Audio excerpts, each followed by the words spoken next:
J'ai un grand sourire parce qu'à Trois-Rivières, en ce moment, on prépare un opéra qui va être joué au Sanctuaire du Cap. C'est pas rien. C'est véritablement une vie opératique qui existe à Trois-Rivières et avec la complicité de notre amie ce matin, cet après-midi, Valérie Poisson, qui a un nom tout désigné pour les pêcheurs de perles de Bizet. Allô? Oui, bonjour, j'y avais pas pensé du tout. C'est vraiment un très bon lien pour. Alors, raconte quelle est cette aventure opératique. Alors, pour le mois de l'eau, qui est le mois de juin, on s'était dit que, en tant que maison d'opéra, on voulait faire partie de la communauté et parler d'un sujet qui touche tout le monde. Donc, on a décidé de faire réincarner les pêcheurs en poissons. Donc, donc vraiment, vous amener dans un monde sous-marin. Et d'ailleurs, dans une semaine, le 8 juin, et c'est la semaine des océans. Donc, on est vraiment dans le thème de l'environnement et les costumes sont toutes faits en matière recyclée. Donc, on le sait que les vêtements, les tissus font partie, une grande partie de la population, de la pollution qui a lieu en ce moment. Et donc, nous, on a pris des tissus qui allaient être jetés et on les a pris pour faire tous les costumes. Et vraiment, ça s'inspire vraiment d'une esthétique sous-marine, là. Alors, il y a quelque chose de très ludique là-dedans. Parce que, est-ce qu'on est encore dans le livret de Bizet ou est-ce que vous avez réinventé ça aussi? Alors, on a gardé presque entièrement le livret. Évidemment, on a changé, ben, la metteur en scène a décidé, Caroline Allard-Doucet, a décidé de changer le nom Brahma par Oya parce que c'est une déesse des eaux et du tonnerre. Et donc, pour nous, c'est la déesse qui nous protège des êtres humains. Euh, c'est aussi, il y a quelques paroles, peut-être deux, trois paroles de changer, mais sinon, le livret reste le même, là, Bon, c'est avec grave. quelques interprétations un peu modifiées. Alors, parle-moi de votre compagnie d'opéra à Trois-Rivières. Moi, j'ignorais, j'excuse mon ignorance, là, mais je ne savais pas qu'il y avait une compagnie d'opéra à Trois-Rivières. Alors non, il n'y a aucun problème parce qu'en fait, on est vraiment dans l'élaboration. Ça fait 3 ans qu'on est dans la paperasse, mais ça prend énormément plus de temps que je croyais. C'était au début de la pandémie, je me disais, qu'est-ce que je pourrais faire vraiment pour aider le monde opératique parce qu'avec la pandémie, tout le monde avait peur de ce qui allait se passer. Et donc, je me suis dit, bon, en 3 mois, je me donne à fond là-dedans et en 3 mois, je vais avoir réussi à monter la compagnie. Ce qui s'est viré en 3 ans et même plus. Bon. Donc, Est-ce qu'il voilà. est question de gens qui sont du conservatoire, des gens qui sont sortis ou qui sont encore au conservatoire de Trois-Rivières, qui participent à l'aventure? Alors, malheureusement, il n'y a pas de département de chant. Il y a un département qui commence un petit peu pour les jeunes au Conservatoire de Trois-Rivières, mais il n'y a pas de département pour les gens de 20 ans, 25 ans, 30 ans, même 15 ans. Donc, on n'a pas non plus de département en musique à l'UQTR, mais on a quand même des chanteurs de la région qui sont formés à la vieille école, comme on dit, avec des mentors, avec le maître qui donne le cours de chant et on a des très, très belles voix, dont Juliane Frigon-Sakuchi, qui vient du centre du Québec et qui n'est pas beaucoup connue, mais que nous, on veut aider à faire connaître, là. Et lui, c'est un ténor?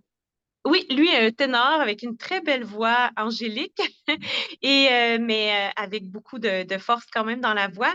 Et il a un handicap visuel. Donc, nous, si vous allez sur notre site web, opéradetroisrivières.org, ce qu'on veut faire, c'est de la mobilisation. Donc, au-delà de l'inclusion, qui va être d'inclure quelqu'un et de lui donner les outils simplement pour s'adapter ou faire semblant qu'il est comme nous, on veut vraiment lui demander qu'est-ce que tu as besoin. Alors, on lui a demandé qu'est-ce que tu aurais besoin et il rêvait de faire ce rôle. C'était vraiment extraordinaire pour lui. Donc, comment est-ce qu'on peut faire ça pour toi en t'apportant des outils et vraiment pour répondre à tes besoins? Donc, c'est vraiment extraordinaire, là. Et qui sera? Ah oui, bravo. Je salue votre initiative, c'est fantastique. Le mezzo, c'est-à-dire le mezzo, le baryton serait qui? Le baryton, c'est j'ai un Théo Raffine. Oh, Alors, il y avait un baryton, il est tombé malade et Théo Raffine a pris le relais en 2 semaines et il a appris l'opéra en 2 semaines et demie. Donc, il est incroyable. extraordinaire aussi. Vraiment, ça mérite vraiment qu'on vienne l'entendre parce que je pense que ça va être vraiment des grandes voix qui vont coûter plus cher le billet éventuellement là, quand ils vont être en tournée internationale, là. C'est Alors nous, véritablement un opéra, c'est un des beaux opéras, ça. Bizet, c'est exactement. un petit bijou. Quand on dit Les Pêcheurs de perles, c'est une perle réellement. Est-ce qu'il y a une mezzo? Toi, tu es soprano. Est-ce qu'il y a Oui, une mezzo dans l'équipe? non. Donc, il y a pas de mezzo pour cet opéra-là. On a vraiment mis en valeur une mezzo dans Carmen. On avait fait Carmen devant les Vieilles Forges. C'était vraiment Oh, magnifique à l'extérieur. Et on a eu droit à un coucher de soleil, à une superbe température. Et c'était la veille, le lendemain de la journée de ma fête. Alors, mais moi, je n'avais pas le rôle de mezzo, là. Donc, on avait une mezzo, Julie Garceau, une très, très bonne mezzo, et de la région aussi.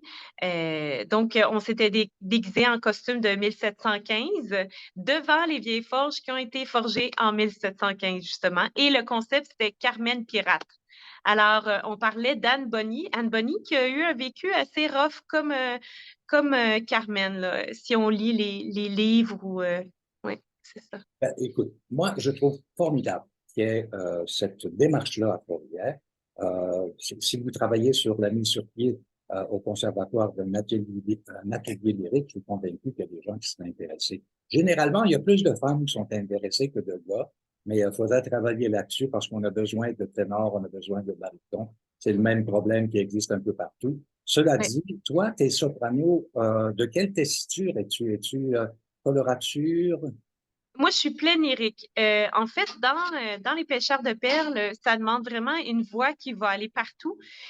Et j'ai peur des coloratures. Je vais être très, très honnête et très vulnérable. Les coloratures ne sont pas la chose que j'approche du premier légèrement, mais j'ai découvert que ça allait très bien à ma voix, comment il les a écrits.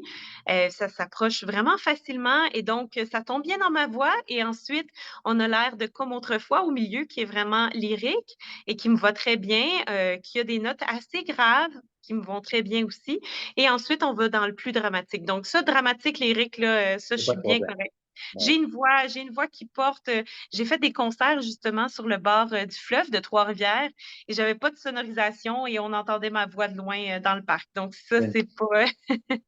C'est souhaitable pour surtout les premiers rôles, là, mais je dirais tout le monde aussi. Là.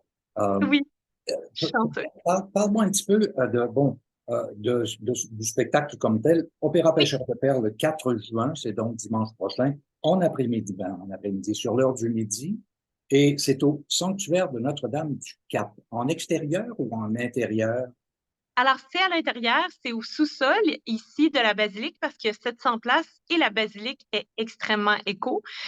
Donc, on a décidé de le faire au sol. Il y a une belle scène et on a ajouté une scène à cela. On a aussi 3 écrans, 3 projecteurs. Donc, il va y avoir vraiment un côté immersif. Il va y avoir aussi des hologrammes, des holophanes.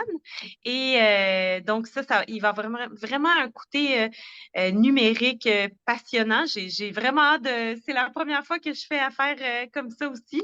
Et donc, ensuite, on a les petits chanteurs. On a aussi Coro Mobilé, qui est un chœur mobile d'Odette Beaupré qui aide les productions, dans le fond, les producteurs. Si vous avez besoin de plus de choristes, nous, on est là, on peut se préparer pour vous pour ajouter au chœur. Et ensuite, il va y avoir un orchestre de chant de 9 musiciens dirigé par Michel Kozlowski et c'est tous des musiciens de la région. Donc, ça, D'accord. on est vraiment Qui fiers. ont été formés au conservatoire Ouais. à Trois-Rivières. Ah Pardon? bon? Qui ont été formés au conservatoire à Trois-Rivières, Je ne connais pas par cœur toute leur formation, mais probablement. en général, c'est ça. Alors, écoute, est-ce que c'est libre comme entrée? Est-ce que c'est pour la famille? Comment on s'organise? Alors oui, c'est gratuit pour les moins de 18 ans et Non? à partir de plus de 18 ans, c'est 25 $ en pré-vente ou à la porte 30 $, C'est qui est vraiment très pas cher. abordable. C'est vraiment pas cher. Et Euh, très important, point oui, très important. Alors nous, ce qu'on veut après chaque opéra, c'est faire une activité de sociabilisation. Socialisation. c'est-à-dire, Sociabilisation. Et c'est-à-dire, donc, on va faire une parade de mode éco-responsable. C'est des artisans d'ici qui font des vêtements sans plastique ou avec des matières recyclées, justement.